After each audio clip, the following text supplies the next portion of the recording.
banyak, Pak. Ada pertanyaan silahkan.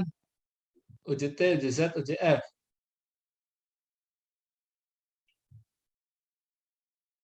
Ada pertanyaan? Saya masih agak bingung sih, Pak, sama uji T sama uji Z kan sama-sama dua data ya, Pak, untuk Bukan dua data, dua rata-rata. dua rata-rata. Penggunaannya sih, Pak. Maksudnya penggunaannya gimana? Iya, karena sama-sama dua kelompok data itu masih kurang bisa ngebedain gimana sebaiknya pakai uji T atau uji Z. Oke. Tadi kapan digunakan uji T? Ulang lagi, Cai. Kapan digunakan uji T? Jika sampel kecil ya, Pak? Iya, Pak. Jika jumlah sampelnya sampel kecil. 30 tadi. Ya, di bawah 30 atau di bawah 100. Ya. Jadi sampel kecil ada dua batasan. Ada yang mengatakan 30, ada yang mengatakan 100. Jadi artinya di bawah 100 pun masih boleh menggunakan uji T. Kapan digunakan uji Z? Saat sampelnya di atas 100 ya, Pak. Saat sampelnya di atas 100. Jadi kalau saya uji beda dua rata-rata, ya.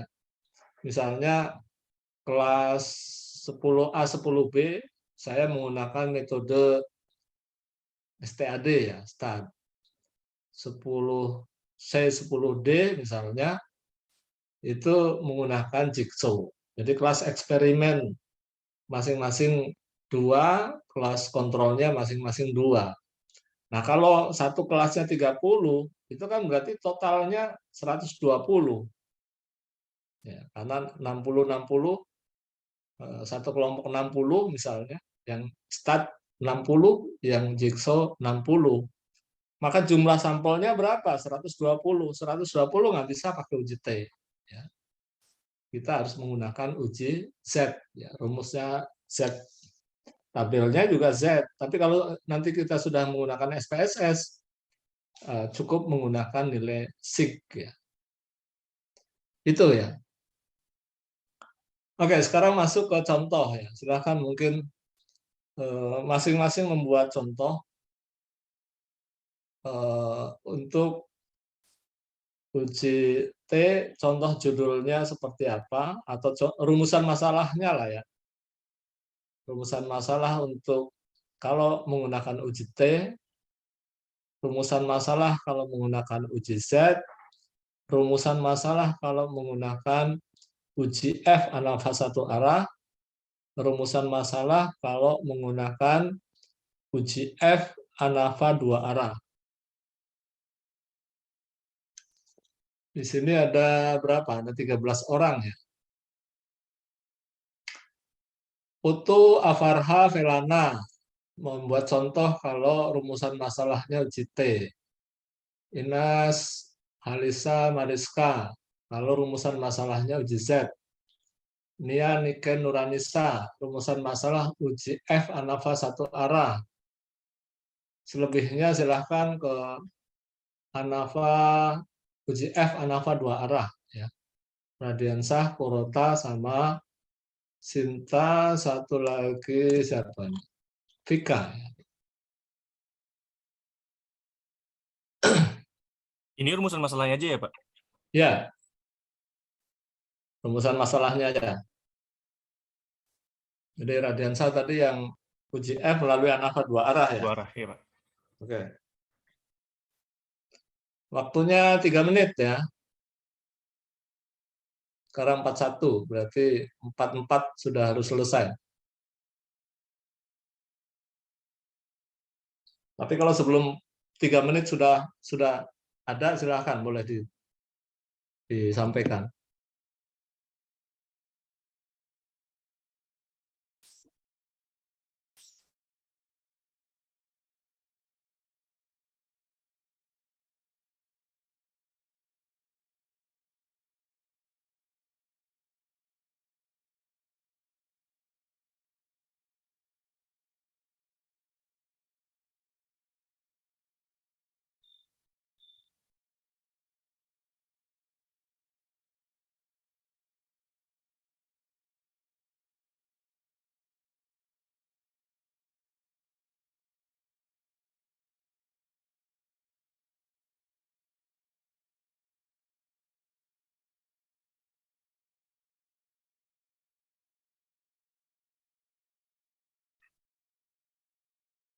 2 menit lagi.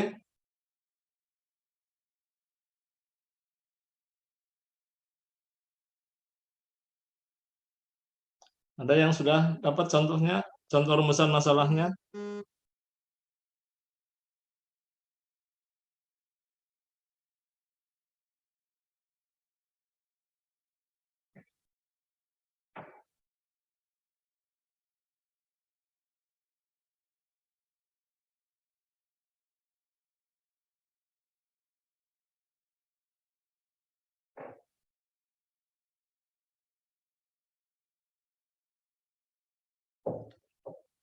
Satu menit lagi.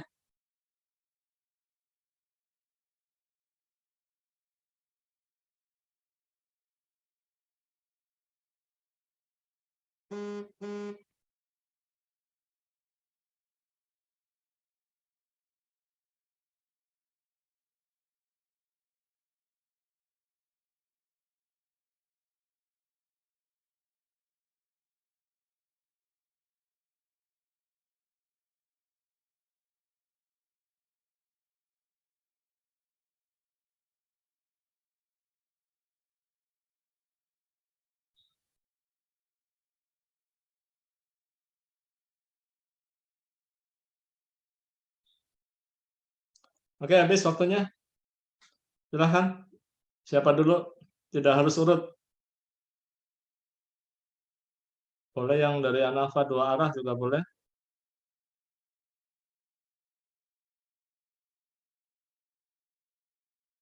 Dari kelompok ANOVA 1 arah izin menjawab, Pak. Oke, silahkan. Dari kelompok kami mengambil contoh seperti bagaimana seorang peneliti ingin mengetahui pengaruh model pembelajaran PBL, PJBL, STAT terhadap rata-rata hasil belajar biologi siswa SMA. Untuk rumusan masalahnya, apakah terdapat pengaruh model pembelajaran PBL, PJBL, dan STAT terhadap rata-rata hasil belajar biologi siswa SMA? Oke, betul ya. Jadi analfa 1 arah tadi variabel bebasnya minimal ada 3, ya, ada 3 level. Ya. Jadi sama-sama menggunakan model, tapi levelnya ada 3. Disebutnya level ya. Levelnya ada 3. Minimal ya, minimal 3. Tapi mau lebih silahkan. Jadi kalau mau membandingkan 4 kelas ya berarti 4 model silahkan.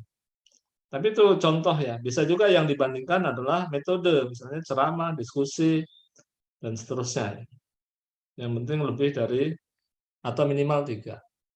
Berikutnya silahkan.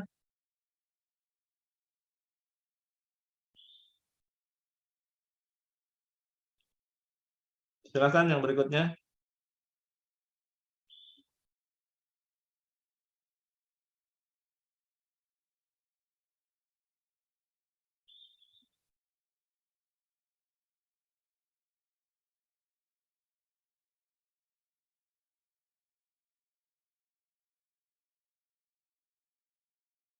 Yang 3 lagi siapa?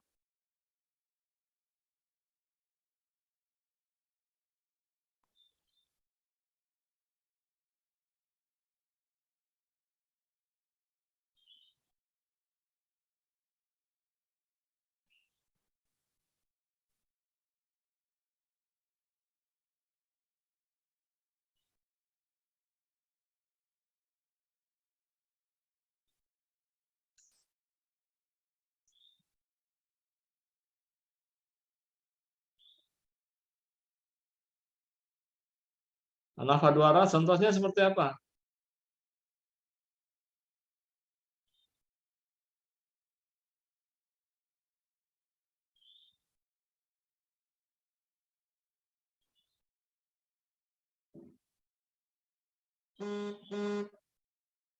Yang uji T, uji Z.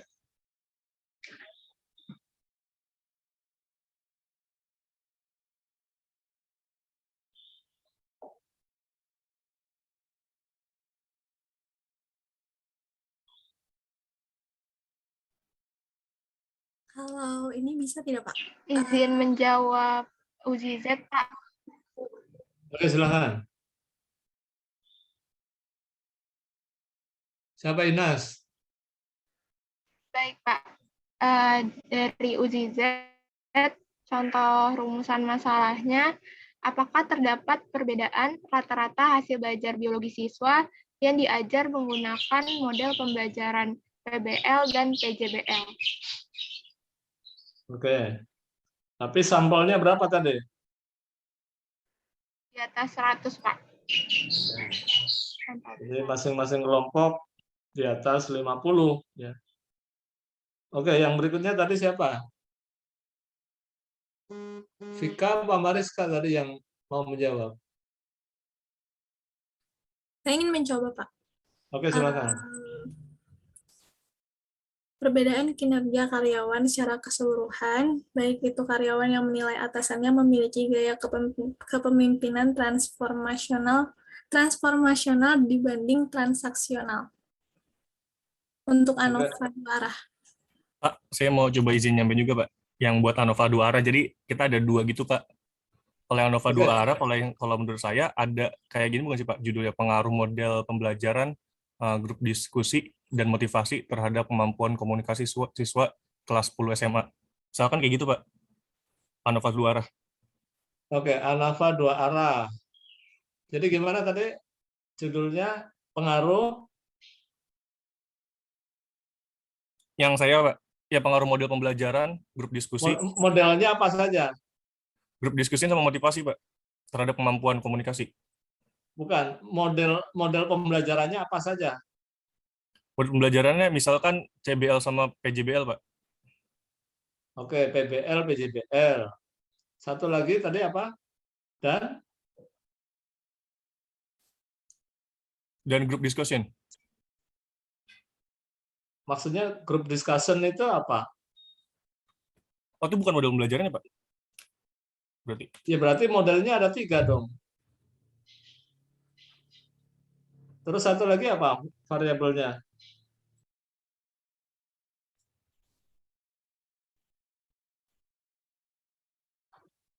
Saya baru CBL sampai JBL doang, Pak. Sebentar. Oke. Tadi yang pertama gimana? Kepemimpinan transformasional dan Transaksional, Pak. transaksional, terus? Iya, terhadap kinerja karyawan secara keseluruhan. Terhadap kinerja karyawan.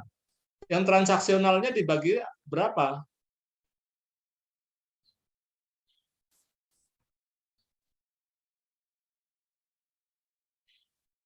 Macam-macam transaksional ada nggak? Atau transformasional? Macamnya.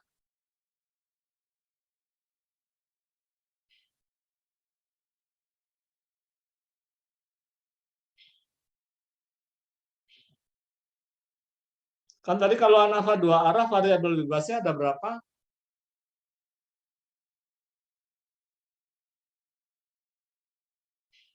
Dua, Pak.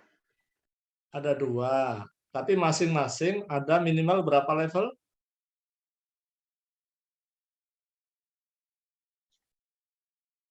Minimal 2. Minimal 2 level.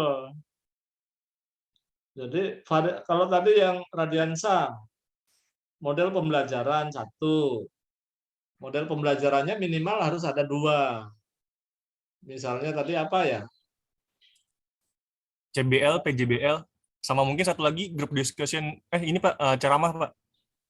Model ceramah. Ceramah bukan model. Berarti teacher center harusnya. Jadi kalau model ya harus dibandingkan dengan model. Misalnya 2 ya. CBL, PJBL itu udah cukup. Tapi itu baru satu variabel bebas dengan 2 level. Nah, satu variabel bebas lagi apa?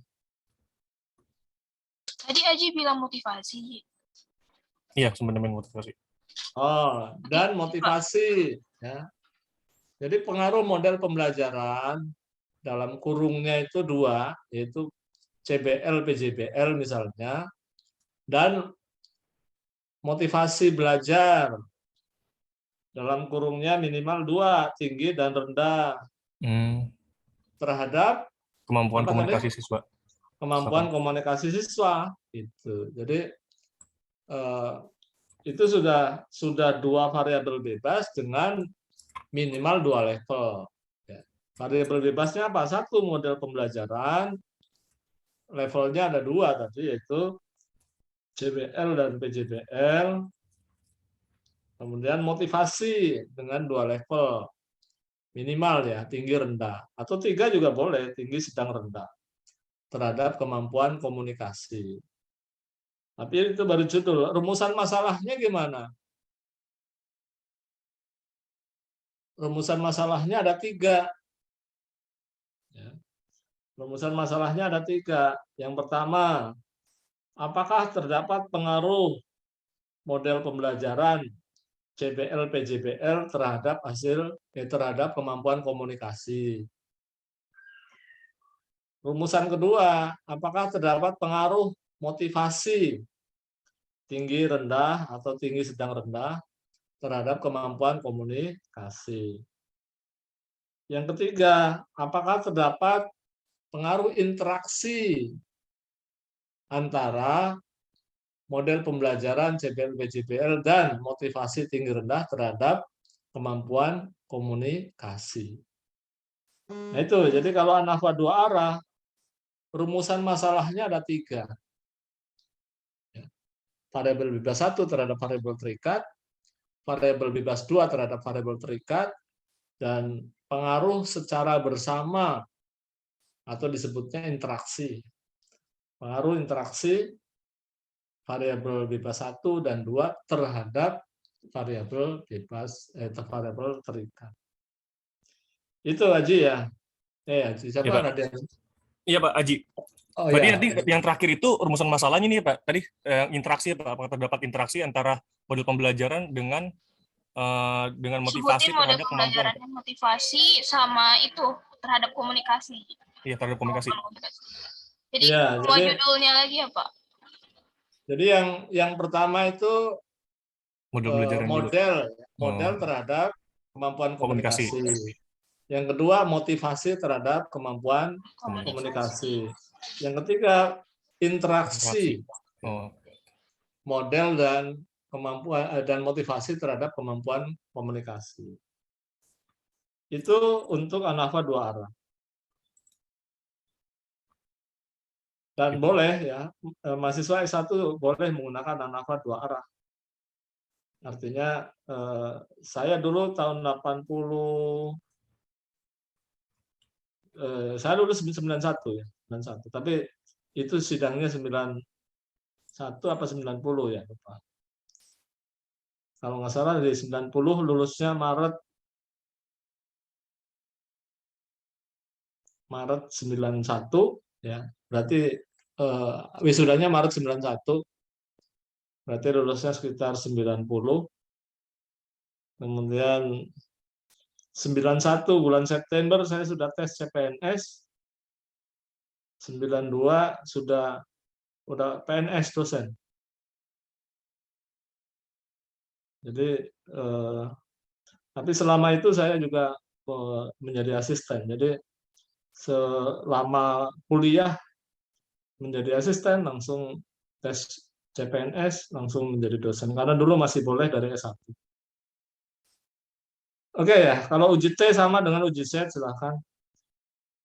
Atau mau yang uji T akan menampilkan silahkan. Contoh rumusan masalah yang uji T siapa? Kami mau coba yang untuk uji T, Pak. Oke, silakan.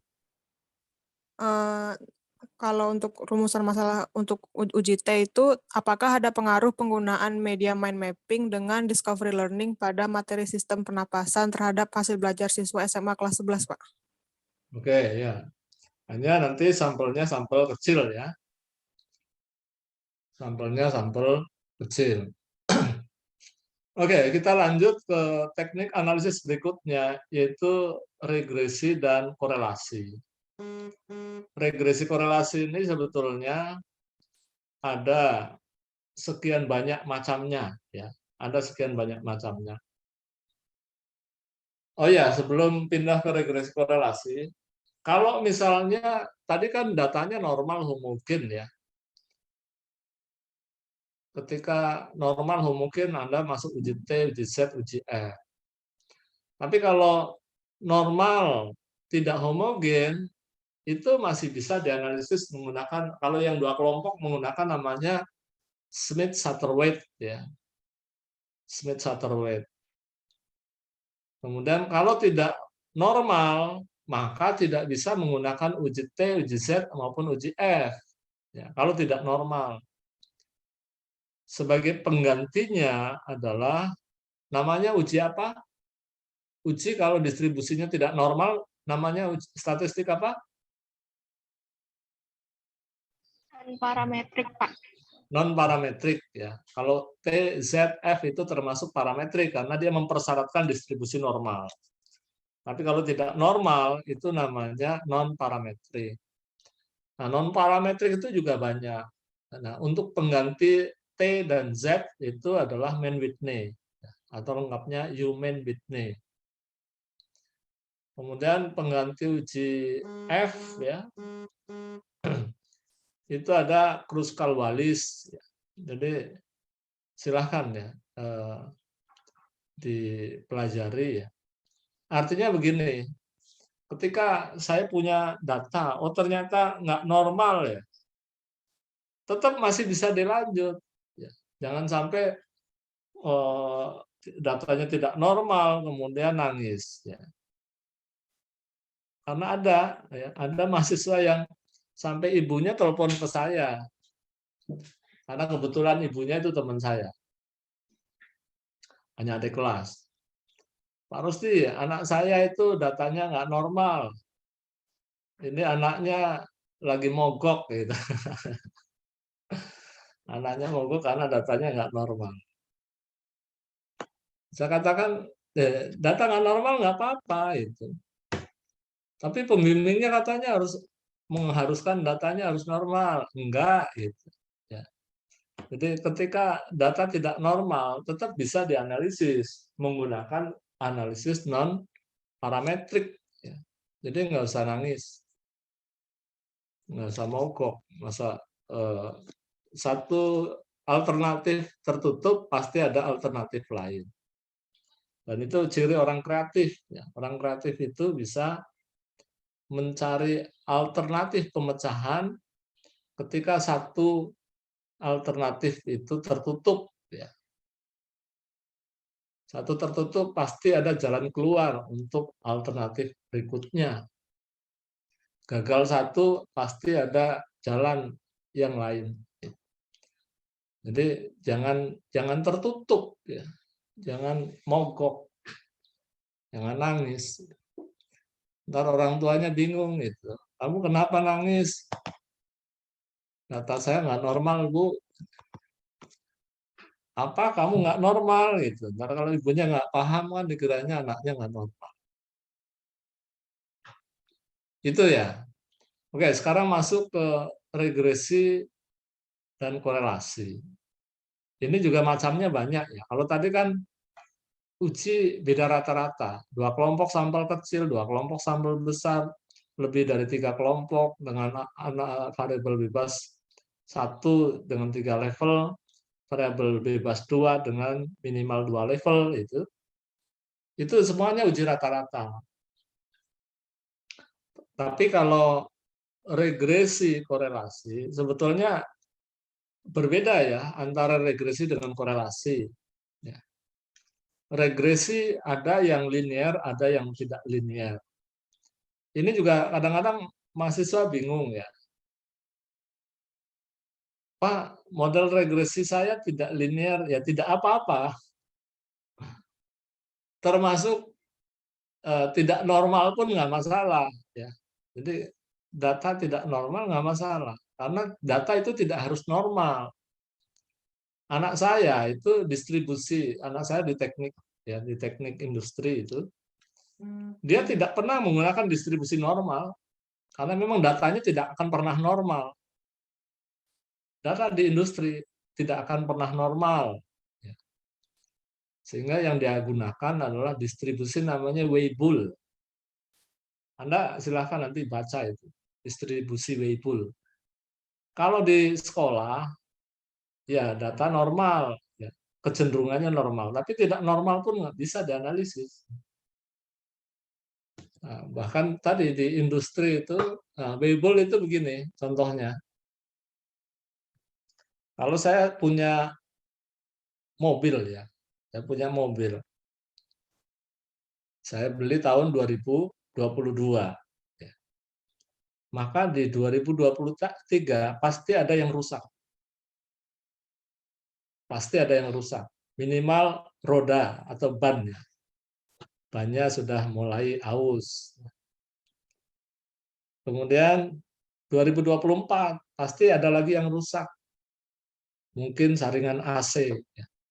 2025 pasti ada lagi yang rusak. Nah, semakin lama usia mobil itu, maka tingkat kerusakannya akan semakin tinggi. Sehingga pada 10 tahun berikutnya itu atau 5 tahun berikutnya jumlah kerusakan pasti lebih tinggi daripada tahun pertama, tahun kedua itu. Nah, itu yang tidak mungkin datanya normal. Sehingga analisis statistiknya tidak mungkin pakai uji normalitas.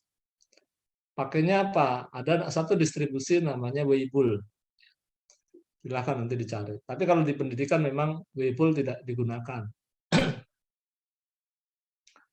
Nah, kita masuk ke regresi ya. Regresi korelasi.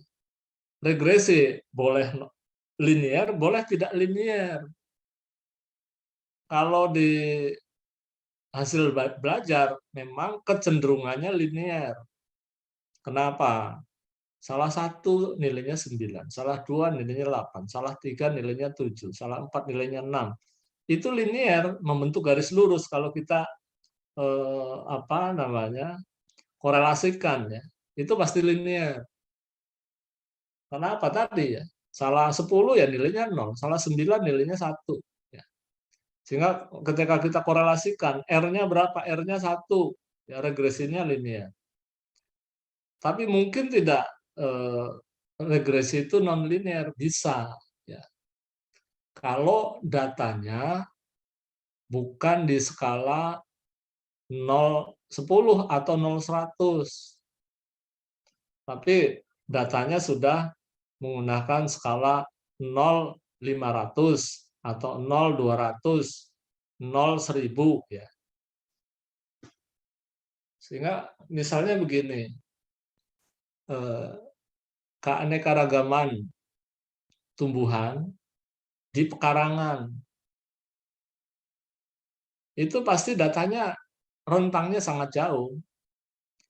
Kalau saya yang halamannya mungkin hanya 3 meter tanahnya, mungkin ya kalau saya hitung mungkin tidak lebih dari 10 pohon ya. 10 jenis tanaman lah. Ya. Tapi ada orang yang mungkin pekarangannya luas. Ya, ada yang 100 meter kebunnya. Ya. Mungkin dia menjadi 100. Nah, ada lagi yang mungkin 500 meter. Mungkin 600 jenis. Sehingga ada yang variasinya dari 0 karena tidak punya lahan tanah sampai yang 500. Itu distribusinya nggak mungkin linear. Tapi masih bisa dianalisis. Namanya model regresi logistik. Ya. Jadi model regresi banyak. Pak, regresi saya nggak linear, ya nggak masalah. Signifikan nggak? Signifikan, tapi tidak linear, ya nggak masalah. Itu ya, itu model regresi. Nah, tadi diujinya pakai apa? Uji F, ANAVA, menggunakan ANAVA, ya, ANAVA satu arah. Nah, baru masuk ke, tapi kalau tidak linear, kita menggunakan, nanti Anda bisa cek di Excel, itu ada namanya scatter. Ya. Dengan scatter diagram itu, diagram scatter, maka kita akan mempunyai pola distribusi. Nah, pola distribusi itu akan menunjukkan kemana atau seperti apa model regresi yang terbentuk. Bisa jadi linear, bisa jadi logistik, atau bentuk yang lain. Ya. bentuk yang lain. Bisa nggak dianalisis? Bisa. Hanya bedanya, kalau dulu saya menggunakan kalkulator ya, kalau linear masih bisa dihitung menggunakan kalkulator. Tapi begitu logistik ya harus menggunakan Excel, minimal Excel. Tapi kalau sekarang kan sudah ada SPSS. Jadi bentuk seperti apapun bisa dianalisis. Nah, setelah itu baru masuk ke korelasi.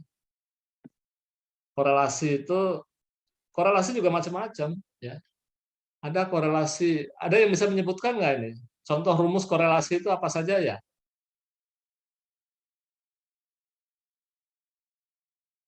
Ada yang tahu rumusnya siapa? Kalau saya judulnya hubungan motivasi belajar dengan hasil belajar misalnya. Atau hubungan motivasi berprestasi dengan hasil belajar. Itu saya ingin menghitung korelasinya. Pakai rumusnya siapa itu? Pearson, Pak. Oke, Pearson ya. Pearson product moment correlation. Tapi Pearson itu punya syarat. Ya, syaratnya apa? 1, normal. 2, homogen. Model regresinya tadi signifikan dan linear. Nah, kalau misalnya datanya tidak normal, saya pakai korelasinya siapa? Rumusnya siapa?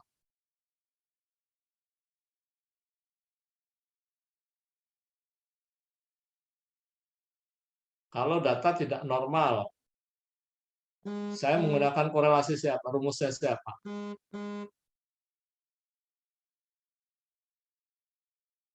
Spearman bukan, Pak? Oke, Spearman rank. Iya, Tapi Spearman. karena Spearman itu datanya rank itu berarti data apa ya? Jenis datanya apa ya? Rank itu ranking, peringkat. Peringkat itu jenis data apa? Masuk data apa kalau peringkat kemarin?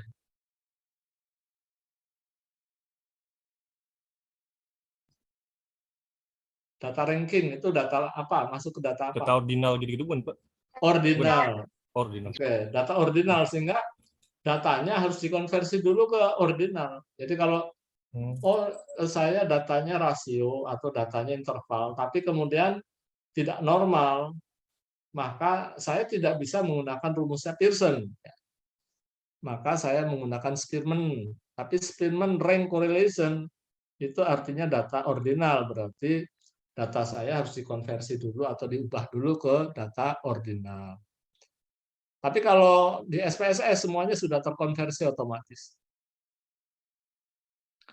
Oke, itu rumus ya. Yang berikutnya adalah ada korelasi yang sederhana. Kenapa disebut sederhana? Karena hanya satu variabel bebas, satu variabel terikat. Contohnya, apakah terdapat hubungan antara motivasi berprestasi dengan hasil belajar? Itu hanya satu X dan Y. Tapi kalau regresi ganda, ya regresi ganda, maka variabel bebasnya ada 2. Ya. Mungkin apakah terdapat hubungan antara motivasi berprestasi, tingkat kreativitas dengan hasil belajar. Jadi ada 2 data X, X1, X2, minimal 2 X-nya, maka itu sudah masuk ke regresi dan korelasi ganda. Regresi dan korelasi ganda. Tapi ada juga korelasi, jenis korelasi, ada namanya korelasi parsial. Korelasi parsial itu misalnya, apakah terdapat hubungan antara motivasi berprestasi dengan hasil belajar jika tingkat kreativitas dikontrol. Nah, itu namanya parsial. Atau sebaliknya, apakah terdapat hubungan antara tingkat kreativitas dengan hasil belajar jika motivasi dikontrol, motivasi berprestasi dikontrol. Sehingga rumusnya nanti ada Rx1Y titik X2 atau Rx2Y titik X1. Itu namanya regresi dan atau analisis regresi dan korelasi. Apalagi ya? PET analisis ya. Kalau PET analisis itu lanjutan dari regresi korelasi. Jadi data yang pertama dihitung adalah normalitas, homogenitas, regresinya signifikan, korelasinya signifikan, baru masuk ke uji PET atau analisis PET, PET analysis ya. Jadi tahap berikutnya setelah korelasi adalah analisis PET. Tapi sebetulnya berbeda ya secara tujuan. Kalau tadi kan apakah terdapat hubungan? Tapi kalau regresi ganda hubungannya ada 3, sama seperti yang tadi ANAFA 2 arah ya. Jadi rumusan masalahnya ada 3. Apakah terdapat hubungan motivasi berprestasi dengan hasil belajar? 1. Apakah terdapat hubungan antara tingkat kreativitas dengan hasil belajar? 2. Yang ketiga, apakah terdapat hubungan secara bersama motivasi berprestasi dan tingkat kreativitas terhadap hasil belajar? Itu yang korelasi. Tapi kalau analisis PET, ya, analisis jalur itu judulnya bukan korelasi, tapi pengaruh langsung dan tidak langsung. Dan variabelnya tidak disebut sebagai variabel bebas dan variabel terikat, tapi disebutnya namanya eksogen dan endogen. Variabel eksogen adalah variabel yang mempengaruhi. Nah, di sini kata pengaruh ya. Padahal tadi yang pengaruh itu kan uji T, uji Z, uji F itu pengaruh. Tapi pengaruh di situ yang dianalisis adalah rata-rata ataupun variansi. Tapi kalau di pengaruh langsung tidak langsung, yang dianalisis dasarnya adalah korelasi. Jadi dari korelasi masuk ke analisis PET. Apakah terdapat pengaruh langsung X1 terhadap X2? Apakah terdapat pengaruh langsung X2 terhadap X3? Apakah terdapat pengaruh tidak langsung X1 terhadap X3 melalui X2? Nah, di sini tidak ada Y, ya. Tidak ada Y. Kenapa di PET tidak ada Y? Karena semuanya tidak ada variabel terikat. Y itu kan terikat, selesai. Dia selesai. Tapi kalau di PET itu bisa jadi nyambung lagi setelah X3, X4. Artinya variabel yang terakhir masih jadi kemungkinan dia sebagai variabel eksogen. X4 bisa jadi lanjut lagi ke X5 gitu. Sehingga Y-nya mana? Y-nya nggak ada. Nah, itulah analisis jalur ya. Dan itu lanjutan dari korelasi. Tapi yang diteliti adalah pengaruh langsung maupun pengaruh tidak langsung. Oke, itu mungkin review tentang analisis statistik ya. Mudah-mudahan sudah terjawab semua. Artinya Anda akan menggunakan uji T, skripsinya silahkan. Uji Z silahkan. F1 arah silahkan. F2 arah, ANAFA 2 arah silahkan. Regresi korelasi sederhana silahkan. Regresi korelasi ganda silahkan. Uji analisis PET silahkan. Ada pertanyaan? Silahkan. Terkait dengan analisis data, teknik analisis data.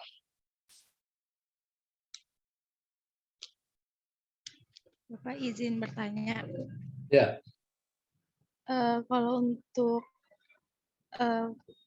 menggunakan metode R&D itu uji analisis datanya gimana ya, Pak? Nah, R&D itu kan pengembangan. Iya, Pak. Pengembangan itu ada tahap namanya uji kelompok kecil dan uji kelompok besar. Kalau uji kelompok kecil, pasti kan sambalnya sambal kecil. Ya kan? Iya, Pak. Nah, di kelompok kecil itu ada berapa kelompok. Jadi kalau misalnya saya sudah mengembangkan produk media A. media A ini saya akan uji cobakan di kelas A. Tapi saya akan menggunakan kontrol dengan media yang biasa dipakai di sekolah itu adalah media B misalnya. Kalau begitu berarti ujinya uji apa? Analisisnya analisis apa?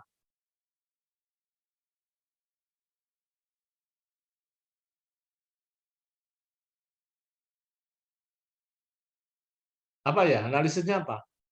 Saya punya media A. Kemudian saya uji cobakan di kelas A. Kemudian untuk kontrolnya saya menggunakan media B yang sudah biasa digunakan oleh gurunya. Tapi ini masih uji kelompok kecil ya. Berarti ujinya uji apa? Kalau kecil. Pak. Uji apa? Nggak jelas. Pak. Uji T ya. Jadi uji T. Kenapa uji T? Karena uji di kelompok kecil. Nah, di tahap berikutnya itu ada namanya uji kelompok besar. Nah, kalau uji kelompok kecil berapa? Yang penting di bawah 30 sudah bisa. Jadi 5 siswa, 5 siswa, atau 10 siswa kan udah 20. Gitu. Uji coba kelompok kecil. Nah, begitu uji coba kelompok besar, maka kita gunakan ya minimal di 51 ya, atau 55 atau 60 media A, 60 untuk siswa yang diajar dengan media B. Kalau begitu berarti analisisnya uji apa? Menggunakan uji apa? Uji Z, Pak. Uji Z ya. Jadi di R&D itu ada tahap itu tadi ya. Jadi uji kelompok kecil, uji kelompok besar. Uji kelompok kecil Pak, uji T kalau itu 2 kelompok. Uji kelompok besar, uji Z ya. Kalau dilakukan di 2 kelompok. Tapi minimal itu, minimal uji T itu sudah bisa. Uji Z di kelompok besar sudah bisa. Tapi kalau uji coba obat itu ya, uji coba obat itu kan kelompok kecilnya ya mungkin di bawah 100, kelompok besarnya bisa jadi ribuan, ya. Ribuan orang. Karena apa? Treatmentnya di 3 provinsi misalnya kan, ya. 3 provinsi atau 4 provinsi atau minimal 50% provinsi dari Indonesia. Kalau rata-rata diambil sudah 100 saja kan provinsi di Indonesia kan 34. 34 dibagi 2 sudah berapa itu? 17 ya. 17 kali 100, 1.700 sudah pasti uji Z. Tapi kalau untuk media kan nanti mahal, sehingga ya minimal berapa? Minimal 10 untuk kelompok kecil misalnya. Minimal berapa untuk kelompok besar ya? 55 atau 60 sudah 120. Itu ya untuk R&D. Ada lagi silakan. Ada pertanyaan? Pak, mau izin bertanya, Pak? Masih berkaitan dengan pertanyaan Kurota, Pak. Terkait Ya, dengan silakan. tadi ya, kalau misalnya tadi Bapak juga sempat nyinggung terkait dengan media. Kalau misalkan nih Pak, di dalam suatu skripsi gitu nanti akan mengarah ke pengembangan media pembelajaran tadi Pak, pembelajaran gitu yang akan diterapkan suatu sekolah. Nah itu nanti buat ujinya itu berarti harus ada 2 tahap ini ya Pak, yang uji kelompok kecil sama uji kelompok besar, atau boleh salah satu aja Pak jadinya Pak? Iya, untuk R&D. Kalau menggunakan desainnya Borg and Goal kan ada itu. Jadi uji coba kelompok kecil, uji coba kelompok besar. Itu ada kan 10 tahap itu. 10 tahap kalau Borg and Goal. Kalau AD kan berarti 5 tahap. Ya, tapi tergantung nanti, bahkan kemarin ada yang 4D ya, ada yang mengembangkan 4D. Jadi menggunakan modelnya siapa gitu. Maka masing-masing pasti punya cara untuk mengujikan produknya atau hasil pengembangannya. Kalau di Borg and Goal ada 2 kali tahap. Jadi uji coba kelompok kecil dan uji coba kelompok besar. Nah, setelah itu baru masuk uji efektivitas, tapi uji efektivitas sebetulnya sudah masuk ke eksperimen. Ya. Itu Masuk kayak ke uji nih ya eksperimen. Pak, uji validasi gitu ya Pak, efektivitas itu. Apa bukan Pak? Validasi sebelumnya. Oh sebelumnya. Jadi validasi itu adalah sebelum uji efektivitas. Jadi misalnya pada saat saya sebelum uji kelompok kecil, kelompok besar udah divalidasi. Jadi tahap validasi itu adalah evaluasi produk sebetulnya. Ya. Evaluasi produk. Apakah produk saya ini sudah bagus? Apakah produk saya ini sudah bisa berjalan dengan baik? Apakah materi produk saya itu secara konsep sudah benar? Itu tahap validasi itu oleh validator. Belum masuk ke uji coba. Ya. Masih di tahap penilaian. Misalnya dari sisi bahasa, saya akan meminta dua ahli bahasa untuk menilai. Apakah bahasa tulis, bahasa lisan kalau memang ada, sudah sesuai. Ya. Kalau sasaran media ini adalah SMA kelas 10. Apakah materinya sudah benar kalau saya mengembangkan tadi ada misalnya virtual laboratory untuk konsep sel. Nah, jangan sampai nanti menjelaskan sel prokariot, tapi yang gambar yang ditampilkan selnya eukariot. Nah, itu kan salah. Nah, itu validator atau di tahap validasi. Yang menilai namanya validator. Nanti diperbaiki lagi. Ya, diperbaiki lagi, datang lagi ke validator lagi. Bu, sudah saya perbaiki, Pak, sudah saya perbaiki, kira-kira sudah benar belum konsepnya? Oh, oke, sudah benar, silahkan maju. Berarti kalau udah gitu boleh langsung diuji ya Pak, diuji ke kelompok kecil dan besar ya Pak. Berarti kalau Iya. udah masuk ke tahap. Jadi kelompok kecil nanti direvisi lagi. Kan dari kelompok kecil nanti ada masukan lagi. Iya, masukan. Dari masukan dari siswa, dari guru, kemudian si gurunya juga, oh ini ternyata nggak jalan ini, nah, tombol ini misalnya, tolong bisa diperbaiki. Atau misalnya, oh ada kunci yang atau interaktifnya belum muncul nih, padahal judul medianya interaktif misalnya. Sehingga masih bisa dibetulkan. Nah, direvisi baru masuk nanti ke kelompok besar. Tapi setiap tahapan itu memang harus divalidasi namanya. Dinilai lah, dinilai oleh validator kalau di tahap validasi, oleh guru dan siswa di tahap uji coba kelompok kecil, kelompok besar. Ada lagi silakan. Maaf Pak, mau nanya lagi Pak. Tadi kalau efektivitas itu berarti nanti gimana ya Pak prosesnya? Kalau misalkan tadi contohnya kalau efektivitas sudah masuk ke eksperimen. Yang udah akhir ya Pak? Ya, sudah selesai bahwa produk saya sudah bagus, sudah selesai ini. Nah, baru masuk ke uji efektivitas. Jadi dan uji efektivitas itu pasti minimalnya itu di uji T atau uji Z, minimal di apa namanya eksperimen dengan 2 kelompok. Dan itu sudah selesai di tahap pengembangan selesai. Jadi sudah produk final, sudah produknya apa secara konsep sudah tidak ada yang salah, secara bahasa sudah mudah dipahami ya. Kemudian satu lagi media ya. Dari media itu misalnya motionnya atau tampilan warnanya ya. Itu proporsi gambarnya itu sudah dinilai oleh ahli media bahwa itu memang sudah sesuai. Baru masuk ke uji efektivitas. Dan untuk uji efektivitas tidak harus pengembang pertama, artinya mahasiswa pengembang itu dengan dosennya, dia sudah bisa lulus skripsi dengan menghasilkan produk, ya sampai uji kelompok besar. Tapi di tahap uji efektivitas itu sudah bisa oleh mahasiswa berikutnya, gitu. Jadi menghasilkan 2 publikasi atau menghasilkan 2 skripsi dari pengembangan sampai ke uji efektivitas. Tapi kalau misalnya, Pak, produk saya mau saya uji efektivitas sendiri, ya berarti mahasiswa itu punya artikel publikasi berikutnya. Tapi kalau untuk skripsi ya bisa dilanjutkan oleh mahasiswa berikut.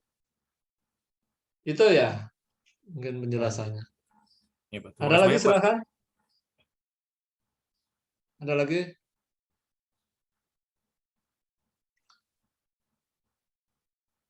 Kalau tidak ada silahkan dibaca tentang kita masuk ke review metodologi ya. Review metode penelitian untuk pekan depan. Nah, setelah itu mungkin penugasan untuk teknik penulisan, yaitu APA, Vancouver, Turabian, ada 3. Nah, setelah itu baru kita masuk ke latihan Mendeley, atau mungkin sebelum Mendeley kita ke SPSS ya. Tapi kalau SPSS silahkan, kalau memang dari sekarang sudah punya bisa latihan. Mendeley kalau sudah di-insert di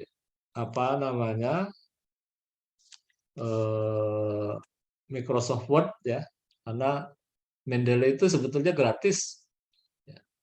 Gratis, bisa juga di-download dari sekarang. Ada pertanyaan?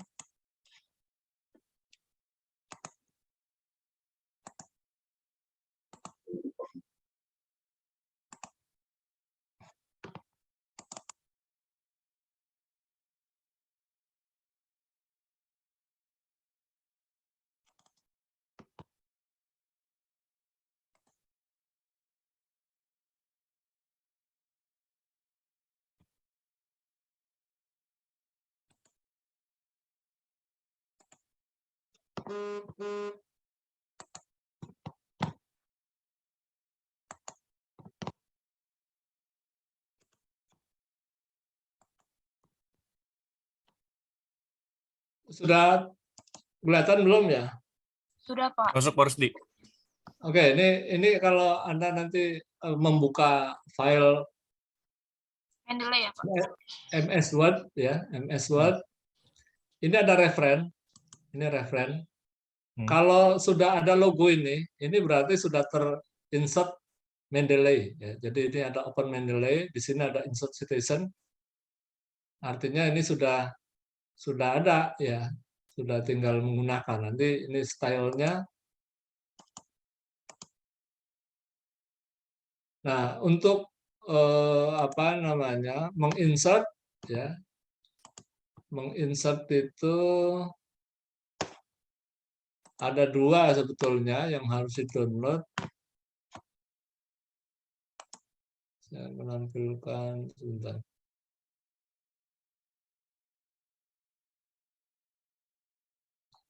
Ada Mendeley Desktop dan Mendeley Referen ya. Jadi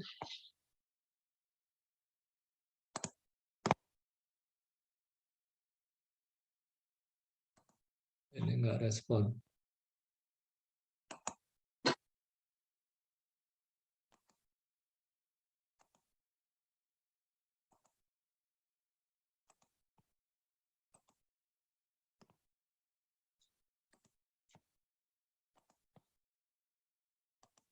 Saya pas kemarin imun pakai Mendeley, Pak, untuk stylenya Vancouver.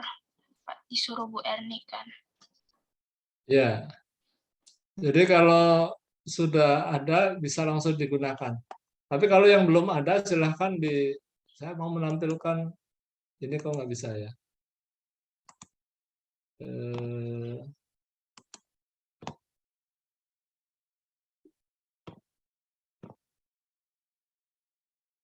Yang full screen. Desktopnya mana? Oke, ini kayaknya nggak bisa. Tapi ya kalau yang belum punya, yang belum mendownload, ada satu namanya Mendeley Desktop. Yang kedua, Mendeley Reference. Nah, kalau sudah nanti silahkan di-download, kemudian di-add-in ke apa namanya?